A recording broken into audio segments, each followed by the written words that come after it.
Good evening, fight fans. Episode 1 of Sam and Jay Talk MMA. I'm Jay's Fight Talk. My co host is my No Punches Pulled co host, the host of many prediction and review shows on SW Fight Up, Sam Walker. Thanks for joining me. How are we, brother? Pleasure to be here, mate. Episode 1, Jay and Sam talk MMA. Sam and Jay talk MMA. We haven't quite got the name of it yet, but a sport we love and are passionate about. Probably don't do enough content on, so delighted to be on JFT kicking it off, mate. Cheers, man. Thanks for joining us. Right, let's start right at the top. We did a watch along for UFC 319. I think we did 3 or 4 of the main card. I think we covered MVP and Cannonier. Yeah, last 4 we did, yeah. Yeah, which saw MVP with a clinical performance. I'd say. I mean, Cannonier is what he is. I know he might be 41, but he's never really changed his style. He's marauding, plods forward, looks for the power shots. MVP just shut him down, kept him at length. The strange one for me is what's next for MVP. I think his better division is 170, but he's looked really good at 185. I mean, I was worried about Cannonier knocking him out. The fight before that, he ended Shara Bullets unbeaten. He took his took his O. What do you think's next for MVP, mate? Well, he called out Carlos Prates, didn't he, for the UFC Rio? Brazil. Afterwards, obviously, Prates with a big win over Jeff Neal. Spinning finish, one of 2 spinning finishes that we'll get onto. But look, it's difficult because he's looked good at 185. Like you say, took Shara Bullets, then beat Jared Cannonier, who, let's be honest, probably a little bit past his sell-by date, with all due respect. Yeah.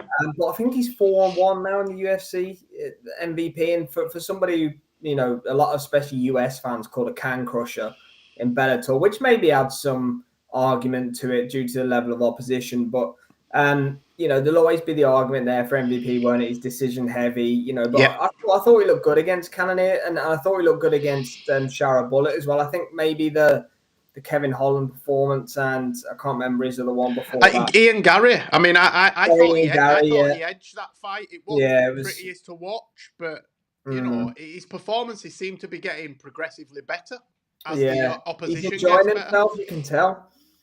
I think maybe there was a lot of pressure on him in the other organisation, Bellator, because he was one of their sort of poster boys, and then there was the tournament and 50 Cent, and it heaped a heck of a lot of pressure on him. And I know the style and the way he fights with the baiting people and the showboating, he's going to bring extra attention on himself. But I actually think the fact that he came across the UFC, he's gone in against top-level opposition and more than held his own. Like you said, he's 4-1. I think people are starting to be more endeared towards him rather than, because a lot of people don't like the showboating. I'm not a fan of. I like a little bit, but he does take it over the top. But we know why, man. It helps him. It takes his opposition's concentration and the following his hands, and he's talking to the crowd, and it all goes to him getting wins. For me, I would like to see him drop down and go fight Prates in Brazil, because I think if he beats Prates in Brazil, then he's putting himself really firmly in a position for a title shot in 1 or 2 more fights. I agree. I think that's the fight. 2 strikers. It's going to actually lend to MVP, that fight. It's a tough fight, and if Carlos Prates lands, it's probably good night Vienna. But yeah, I like the fight. But on the flip side, MVP's looking good at 185. I don't hate sticking it in there with Bo Nickel. He just lost his undefeated record to Rainier de Ridder, who's fighting Fluffy Hernandez in a main event slot in November. Just been announced. So plenty of moving parts at 185. There are. We'll drop down to 170. The next one, you mentioned it briefly, and it's relevant really because Carlos Prates got 1 of 2 spinning elbow/forearm finishes. I don't think we've ever seen 2 on a fight card, but 2 in consecutive fights on the fight card. Crazy. It's mental. Carlos Prates, I mean, he absolutely flatlined Jeff Neal. It was a sickening knockout. I mean, we've spoke about him briefly. I mean, it was put to him, I think, in the post-fight press conference about fighting Michael Venom Page, and he said, look, as he's puffing on his cigarette, let's do it. The guy is as cool as a cucumber, smokes like a chimney, can fight like... Drinks like a fish, smokes like a chimney, and is absolutely nails and has got dynamite in his fist. He's an absolute animal. He reminds me of I think me and Liam were on about Ricardo Mayorga. Do you remember him, the boxer? Yeah. He used to smoke at the weigh-ins and everything. Smoke at the weigh-ins. Yeah. And it is what it is. I mean, a lot of the new generation don't know this, but back in the day, footballers used to have cigarettes at half time with cups of tea, and I think Wayne Rooney smoked for his career, and so there are a lot of elite level sportsmen. I'm not recommending it. Don't smoke, kids. But it helps when you hit like a truck as well. It does. It does. I mean, there's a couple of things here. Carlos Prates, I mean, he's going to get a big fight in Rio, irrespective of anything. It's a homecoming as such. It's his home country, his home nation. So I think the fight to be made is probably MVP, because it can be really exciting. Two strikers going against each other. But on the flip side of the fight itself, I mean, what's next for Jeff Neal, the sort of perennial gatekeeper? I mean, it's a bad loss. It's a really bad loss for him. Yeah, it is. It's difficult to say, isn't it? Especially somebody coming off a loss. UFC vet, you could probably call Jeff Neal. Now he's been around for a while, but he's unfortunately going to be used as an opponent for. Yes, Antonio. I hope you're sorry, guys. I missed your comments. Yes, Antonio. Thanks for joining us. Yeah, Jeff Neal. Yes, big up Jam, Red Corner Boxing. I think it's a long way back from Jeff Neal. He won't be cut or anything like that, but he's going to be used as an opponent for the up and comers in the division. And look, Jeff Neal's always been known for his chin and his power, and unfortunately, I think his chin is deteriorating a little bit. Where Prates was a bad matchup for him. I think we discussed it last week. That was a bad matchup for Jeff Neal from the off. I mean, yeah, and we did, and you were adamant that Neal wasn't getting the win, and I didn't think he'd win myself. But I know you said his chin's going, but there ain't many people I've ever seen take a flush spinning elbow, and stay up. No. So it's probably difficult to, if he'd have maybe wobbled him before, but he didn't really, did he? It just sort of came out of nowhere. Yeah. I think we'll probably see Neal just be the perennial gatekeeper now. I think his title ambitions have pretty much dissipated with that loss. He needed a win, and a bad loss like that. So, I'll still watch him. I'm excited by him because he can always pull a knockout out of the way. But like you said, I think his days at world title level are possibly gone now. Yeah. Next fight, I mean, Britain's own, Manchester's own, Lerone Murphy.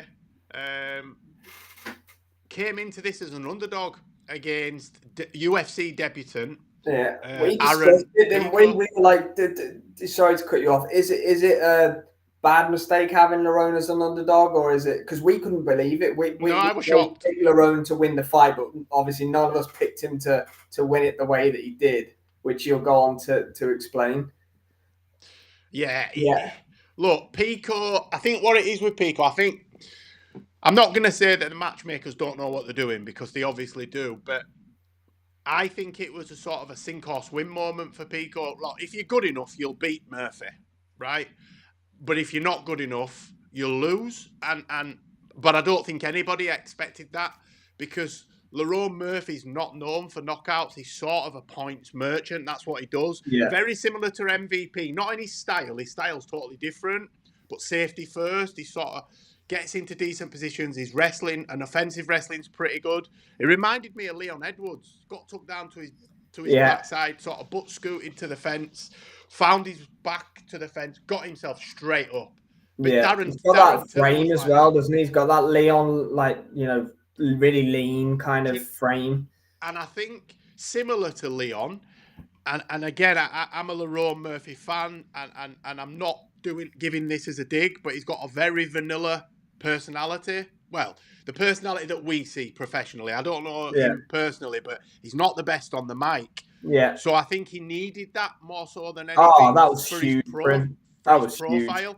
If he'd have got a points decision, then I don't think it would have been as easy to make the Volkanovski fight. But Volkanovski's called for it himself. We were watching the broadcast, and Volk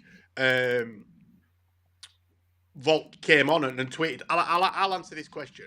So, yeah, I've watched every single Bellator fight that Pico had. I watched his debut, his unsuccessful debut. He was thrown in pretty deep. Not as a journeyman. I think the kid that beat him, I forget his name, was 5-2 or something like that. I've seen the bad knockouts he had in Bellator. There was like a flying knee in there. There was a face plant. But I picked when he like stiffened up. Yeah, I picked Lerone to beat him by So did I. Purely on base what I saw on Patchy Mix coming over and Patricio Pitbull. It's like the PFL Bellator guys and not having success coming over to the UFC. Why is Aaron Pico any different? That was my opinion. I think Patchy Mix is up there in terms of bantamweight. I just think he had a shit. I think it just didn't work for him that night. I think Patchy Mix Yeah, I think Patchy Mix will be the one out of any of them that came over. But the reason I chose Murphy is just based on what I think I know about the sport. Aaron Pico, for me, is a fantastic wrestler, but if you can keep your hips strong and not let him take you down, then I don't rate his boxing. Yeah. I know he looks good with that body shot. Super aggressive, wasn't he? Super aggressive. Throwing everything. He loves that body shot and it looks beautiful. Yeah. And I know he was a Golden Gloves champion. But I will always revert back to Audley Harrison was an Olympic gold medalist. Shocking professional. It doesn't always translate. Lerone Murphy's on a bit of a tear. He's fought world-class fighters in every fight. Whatever you think about Bellator and PFL, right? The UFC have 90% of the best fighters in the world. There are the ones that, like Paul Hughes and Nurmagomedov, etc., and Patricio Pitbull, and so they do have those type of fighters, but like Dakota Ditchever. But what they've got to do with them is lump a load of money on them to keep them, because ultimately they all want to get to the big show, which is the UFC. So I picked him based on Zach Freeman. Is that who beat? You might be right there. You've Googled that, but thank you very much, Jams. The American kid. That's who beat Pico, I think, in his debut. But I just think, other than wrestling, Lerone's better than him in every element. Probably don't hit as hard, but he's a lot cleaner, crisper striking.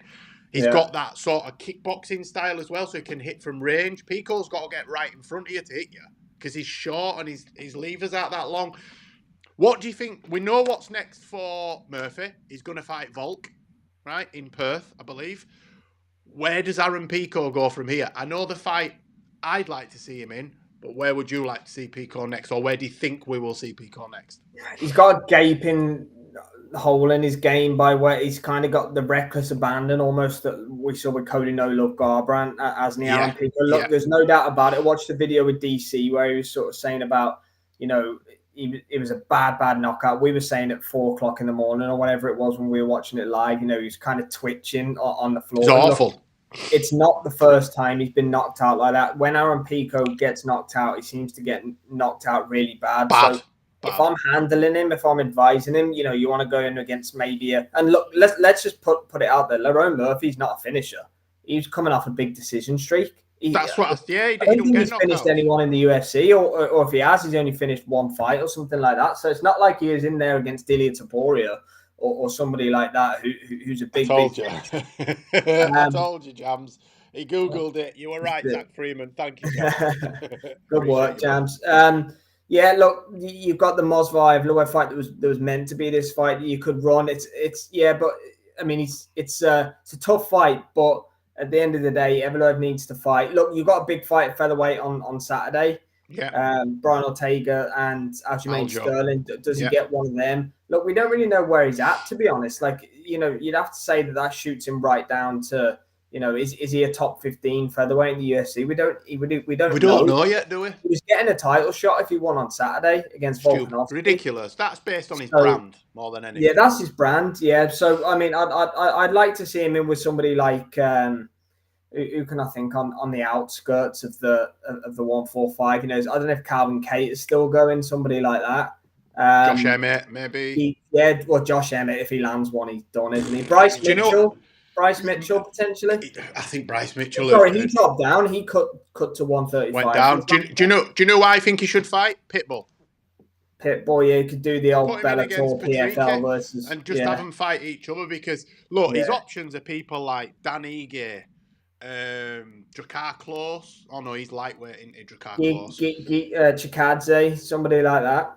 But all these names that you're reeling off, for me, Pico starts as the underdog against any of them. And I've got not listen. I'll watch MMA. You know that we watch Octagon, PFL, Bellator. We watch them all. Cage Warriors I've been to. Mhm. So it's nothing to do with UFC bias. I'm not asked about that. I just don't think Aaron Pico is as good as his brand. Yeah. He looks the part. He's clean cut, good looking, handsome kid. He rides horses, and he's at Jackson Wink, I believe. The reckless abandon, as you say, is what makes people want to watch him. But that's also a big reason as to why he loses. And he's lost. Yeah. At one point, I think he was 3-3 in Bellator. He was. And like you say, his losses are always horrific. Yeah, he gets knocked out bad when he loses. Definitely. I'm not sure what the money line is. I think Volk will start as a heavy favourite for me. I wouldn't rule Lerone out in that one. Honestly, I wouldn't. Well, no, Volk's not what he was. Yeah. And Lerone is Leon Edwards-ish again. There's nothing in his game that jumps out to me. He's just good at everything. Volk's on the slide. There's no doubt about that. Lerone's on the way up. Look, Volkanovski of 2 or 3. The Volk that beat Max 3 times and challenged Islam in that first fight. He beats Lerone every day of the week, twice on a Sunday. But this isn't that Volk. So I'm interested in the fight. Yeah, if this fight had been made 2 years ago, then I would give Lerone very little chance in the fight. But because it's now, and because of what we saw Volk look like against Lopez, I don't think that was a vintage Volk. I think vintage Volk would have got rid of Lopez because there were a lot of opportunities for him. Like he did Jair Rodriguez. Absolutely, just blast through people in wars, and I think it started to take its toll on Volk. He's not as young. I think he's nearer 40 than Lerone is. He's 36 or something now. And I think Lerone's in his late 20s, early 30s. So there's an age disparity there. I will obviously back the Brit. I think that Volk starts as favourite, but I think the fight is closer than minus 400 for me. Yeah, I think so. Murphy's 34. I thought he was like 30. Wow, that's wild. Wow. I thought. You realise he was 34, yeah? I didn't myself. But in terms of MMA, I think he's only had about 17 fights. Yeah, he's like fresh. That. He's a fresh. Volk's had considerably more. Right, let's go to the main event then. I picked DDP. I think you picked DDP, didn't you? And I think just before the fight was made, we were talking off camera, and I said, "Look, I think Khamzat's going to fucking do something here." We sort of reversed, didn't we? But stuck with our original picks. I've seen a lot of shit online about this fight, people complaining, but ultimately, right? That's what Khamzat does. He ragdolls people and puts them in positions where he got Dricus in a crucifix 3 fucking times. Yeah. 3 times. Balls in your face. That's got to be the most frustrating. I've had a pal of mine, my friend Ian Butlin, is a commentator at MMA, does a lot of the M1 global, Russia and China, and fought in Cage Warriors, etc. But he's an ex-professional MMA fighter, and I went to his, he does jiu-jitsu classes, and I went there. And I think I can handle myself. I'm not a tough guy, but I can handle myself, and I boxed. I have never felt more emasculated than having a man lay on my chest and I could not do a fucking thing. And I mean, not a thing. And Ian he won't mind me saying this, but he's not a big guy. He's short in stature. I'm considerably bigger than him. He threw me to my back, laid on my chest, and there's nothing I could do. He could have done anything. So for Khamzat to do that to DDP, who is probably on the pound for, or was on the pound for pound list. He was, for sure. No arguments about that. For me, I've got no qualms in it. It's not exciting to watch for the masses, and I know some of the audience were booing. We didn't get that because we had it on mute. But for me, you fight to win. And, Dana said he gave 4 of the 5 rounds 10-8s. I didn't, but it was never in danger in that fight. I think he got caught with a knee or an uppercut at one point. Yeah. It was glancing. I would have found it very interesting if DDP stopped him after Goddard stood him up, because there's been quite a lot of strong opinions. Stood him up. Yeah, we were saying at when it happened, we were surprised that Mark Goddard stood them up. I've listened to a few different opinions. Robert Whittaker, who's one of the best He fighters, wasn't advancing it, was he? They say. That's I the value rumor. Robert Whittaker's opinion. He said it was ridiculous. Mark Goddard shouldn't ref another title fight. And then I was listening to Fight Disciples, and they said My Mark. brother. Yes, how we doing, Mitch? He said that Adam and Nick said that Mark Goddard was spot on. So there's loads of different opinions on it. We thought that he shouldn't have stood them up, but I don't believe. Now I'm going to disagree with Antonio here, and it's not often I do. For me, if you watch it back, DDP didn't leave himself in, so he protected himself as much as he could. Hamzat couldn't get any strikes off. Only the back of his head was visible. So he couldn't really get his strikes they could off. Run it back. They could run that back, you know. They could do, and I think it wouldn't be as easy for Hamzat the second time. But ultimately, they knew what he was going to do, and they still couldn't stop it. Hamzat is the real fucking deal. It's going to be hard to beat Hamzat. You guys can't be excited for Hamzat's reign now, right? DDP I agree with that. Yeah, I was enjoying DDP's reign. I struggled. I struggle to see who the next threat to Hamzat is really outside of a rematch with DDP. If DDP can make adjustments, which I think he can, they're both 31, so they've both got as much time left as each other. I think Fluffy Hernandez and RDR and also Cal Borrahio and Imavov each other. I don't think any of them's a threat to Hamzat. Can I throw one in the mix who I'd like to see Hamzat fight next? Kamaru Usman. Yeah, look, the only one 185 really pushed him the whole way. Kamaru Usman off the couch, rolled off the couch. Yeah, he did, and arguably beat him. Arguably, you know, there's only Gilbert Burns that's pushed him anywhere near that. But I'd like to see Kamaru Usman coming off his last performance. Usman gave one of the best performances we've seen in a long time in his last performance. He did, as an underdog against Joaquin Butley. Absolutely, he's got the CV. So for me, I'm not as excited as look, DDP's fantastic. He's got the brand. He's funny. He's dry. He's got a dark sense of humor, but can fight like Flip, right? Yeah. He just got out-wrestled by a wrestler. It's that simple. The problem for me is you can moan about Hamzat, but they did nothing. Team DDP did nothing different in every round. They went out and did the same thing. So for me, it's a collective issue, not so much DDP. He takes instructions from his team. I don't want to see him change team. I'm not saying change your team. No, it's quite something. They're tight knit, that group, aren't they? DDP's. Saw his coach come out and say a few things. You know, it is what it is. Like RDR, Fluffy, Cow, and Hamzat are all grappers. Zimmer was in a strike. Yeah, none of those guys threaten Hamzat, in my opinion, Antonio. I think they'll. I think Imavov will beat Borrahio, I think, and I think Fluffy Hernandez might beat RDR.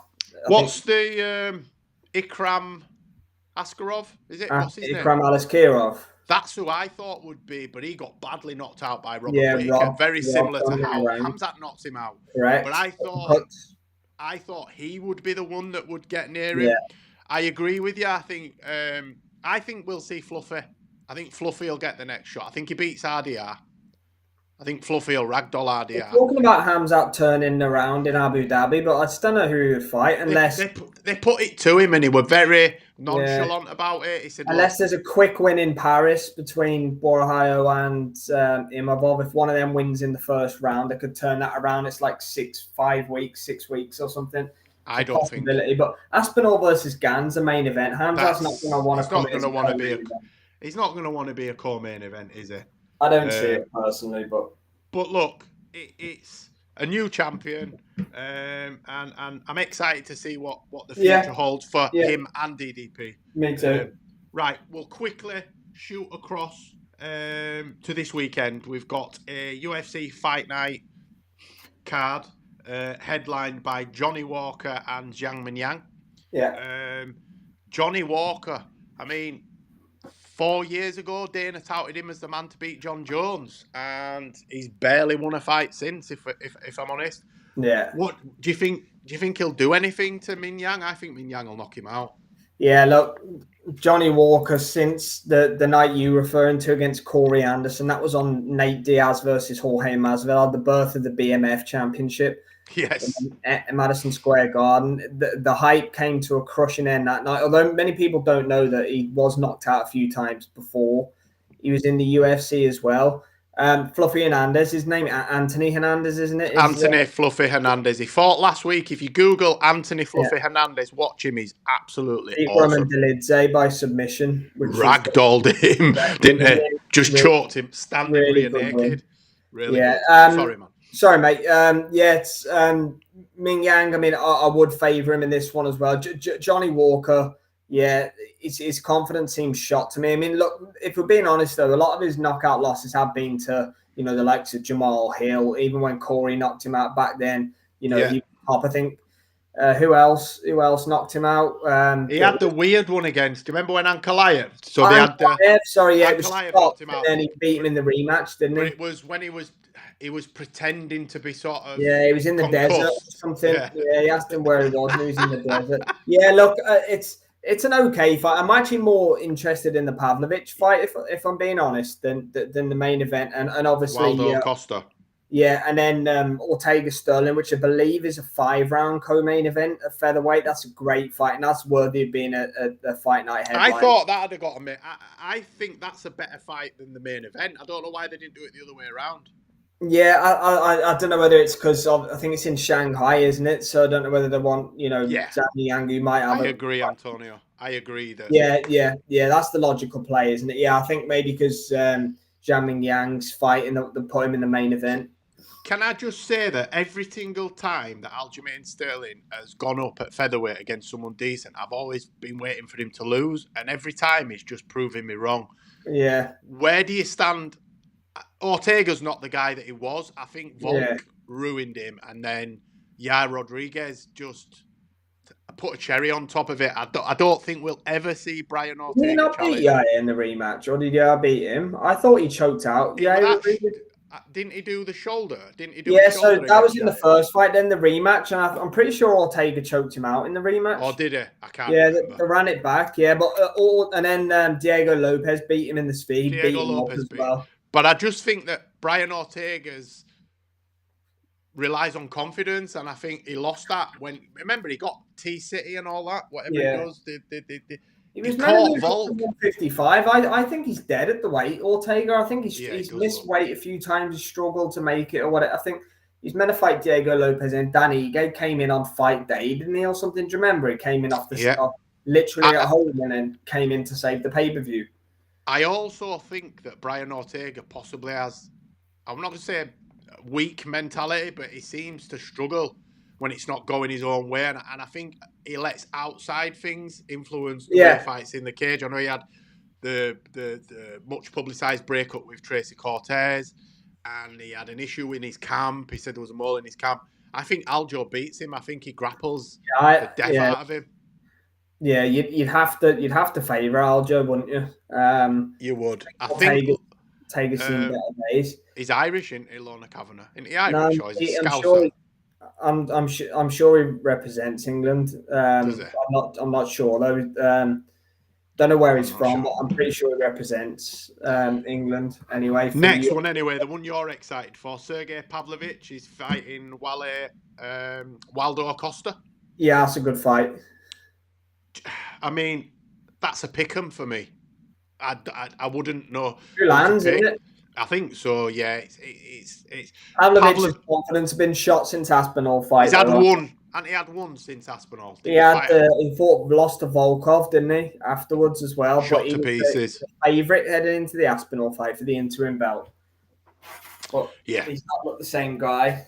I think I'd have to favour Acosta if I had to pick, but it's one of them, isn't it? Toss up that one. It's a 50-50.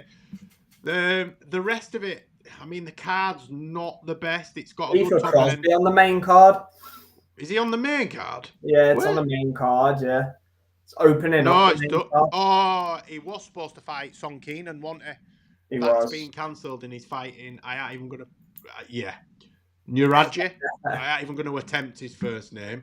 Kiefer Crosby, I mean, he's a tough guy, kickboxer, comes from Conor McGregor's old Jim, I think, SBG is part of that sort of setup. Good fighter, but I think the UFC's come a little bit too late for Kiefer Crosby to do anything in terms of world title aspirations. No disrespect meant, Kiefer. You've done things that I could only dream of, but I think it's come a little bit too late for him. Yeah, definitely.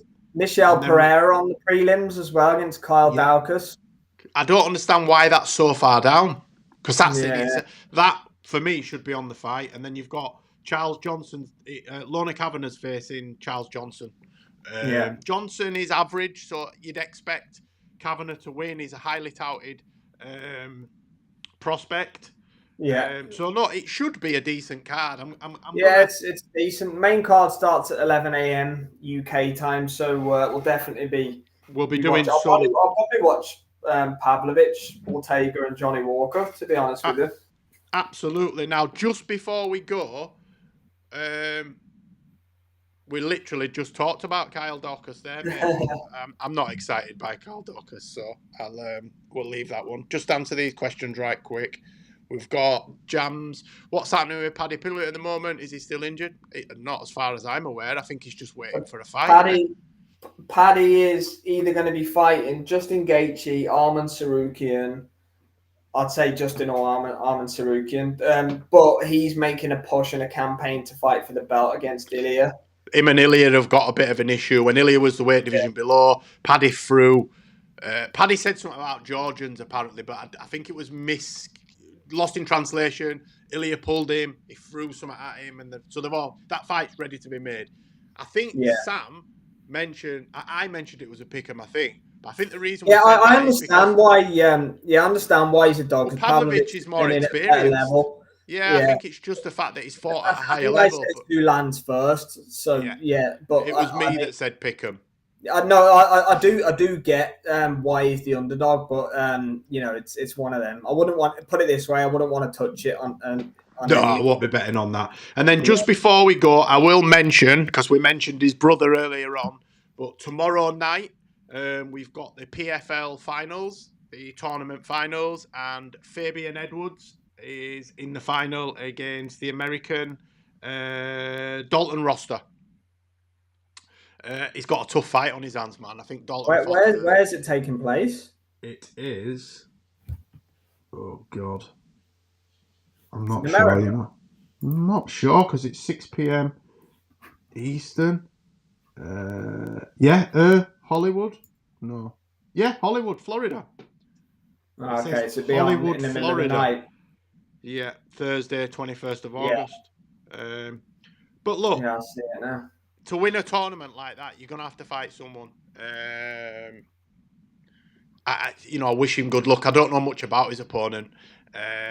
Well, thanks, Antonio, for joining us. We will see you again. Yeah, thanks for coming through, Antonio, man. Appreciate you. Justin Gaethje, Paddy Pimblett. I would love that fight. That fight has been touted, so we may see that fight. Have you got anything else to add on MMA before we close episode 1 down for the week, Sam? Anything else you want to get off your chest really, mate. There's nothing really on next week, obviously. Yeah, and then you got UFC Paris after that. But Darrington and Luke Rockhold are fighting in boxing next week. Next weekend on Misfits here in the UK. Dylan Dennis will be on the undercard in a MMA fight in a boxing ring, which is interesting as well. So look, there's no boxing on, professional real boxing anyway, and there's no MMA on next weekend. So are you going to mention the announcement? Are you going to mention the big boxing announcement before we get rid of? Before we go. Yeah, look. Yeah, what can you say about that? What can you say about it? Mayweather Logan Paul 2. The skills pay the bills. There's a massive size difference. Tank is going in there for a payday. He'll just do what Mayweather did. Tank will go in there to take his head clean off his shoulders. I mean, I can't see Paul beating Tank in any facet. Yeah, size difference or not. It's like compared to the Joshua fight though. Like it's feel like he's got way more of it. Thanks, Jams. Appreciate you coming through, mate. He's got more of a chance. Yeah, just because it's 135 pounds. What will the weight cap be? Tank will come in at 160 probably, will he? 155, 160, maybe. No. Jake Paul would probably have to make 190 or something. I was going to say 190. He's going to have to make cruiser, isn't he? 190. And then Tank would probably come in at like 145, 150 or something. So yeah, it will be like Mayweather versus his brother, won't it? But it's an exhibition fight. We'll be watching. Look, I'm not going to say too much. I'll be watching 1,000,000%. I'm a Netflix subscriber, so I'll be watching Helen Crawford, and I'll be watching that. No doubt we'll be doing a watch along. But yeah, look, to me it sounds like it's a little bit. It's a cash grab, man. It's a fucking cash grab. No, it's a cash grab, but it's like, I'll put my name in for the Joshua. Look, they're saying that the Joshua fight can't happen because of TV networks. Yeah, and look, I get that. If I'm DAZN, I've let Katie Taylor fight on Netflix for the last 2 fights. She's exclusive to DAZN. AJ's exclusive to DAZN. You know, I get it from DAZN's side, but Jake Paul can run with that narrative now and say AJ ducked me. Oh God! I'm looking forward to seeing what Eddie's got to say, because I watched some of his interviews as soon as this morning, saying that it's 80% done, 8 out of 10 or anything. So yeah, let's see. But if the Ring Magazine are reporting it, then it sounds like it's done. November. There seems to have been an official announcement. Antonio versus Chris Eubank. Oh shit! Yeah, I've totally forgot about that. It's a Kronk. It's in America. Yeah, it's a Kronk hat, Antonio. But I actually bought it from what I thought was an official. Do you remember the Kronk? They called me out on a podcast. They've fallen out with the company they licensed, so it's not. It's official Kronk, but not through Kronk. But yeah, it's a Kronk hat. Nice Anyway, look. Thank you for joining me, Sam, for episode 1. Everybody that's joined us, Mitch, Red Corner Boxing, Antonio, thank you everybody for interacting. We'll see you same time, similar place next week. Sam and Jay talk MMA, signing off, keep punching. Cheers, guys.